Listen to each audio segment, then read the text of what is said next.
I'm Aziza McGill-Ayinde, here with my special guest, Communications Department Professor Nick Hirshon. This is Dr. Hirshon's first semester at William Paterson. He teaches journalism and serves as faculty supervisor for the Pioneer Times.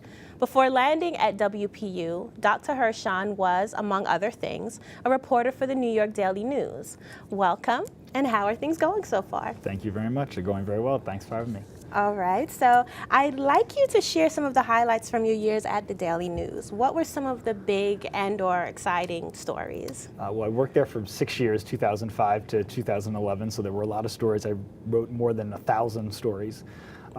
Probably the most memorable is I did a story one time where I interviewed Jerry Stiller, who played the father, George Costanza's father on Seinfeld, the TV series. He was also on King of Queens.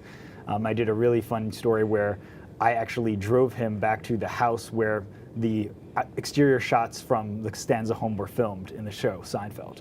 And so I went there with him in the backseat of my car and was interviewing him during that time. And then we got to the house and he spontaneously knocked on the door to see if anyone was home and surprised the residents inside. So that was a really just fun story that actually went viral because there's video of it that's on YouTube. Wow. So. Now you've made the transition to academia. What prompted you to make the change? Well, when I was a reporter at the Daily News, I was teaching as an adjunct at St. John's University and LaGuardia Community College in New York. And I just loved that balance of working with young students who were very excited about the business. There's a lot of cynicism in journalism.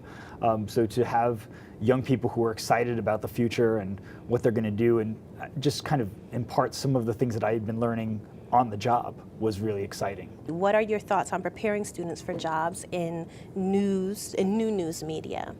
I think that students have to be a little bit of everything. When I was coming up the ranks as a reporter, it was you could just focus on I'm going to be a print journalist or a broadcast journalist or just do online. And now you need to know how to, even if you want to work for a newspaper, it's really a news organization. So you need to be comfortable with writing on very tight deadlines for a website, doing podcasts, doing video, editing photos, doing social media constantly. So I think that's something that I need to tell students, and this is going to be a challenge, and you do need to have a diverse amount of skills. No one is looking for just a print reporter. Very few outlets are doing that kind of thing. Okay. Or just broadcast. Maybe you're going to end up writing for the website, so you need a little mix of all of those things. Right. Well, thank you so much. That's all the time we have for today. I'd like to thank my guest, Dr. Hirshon, and wish him all the best in his new life at William Paterson.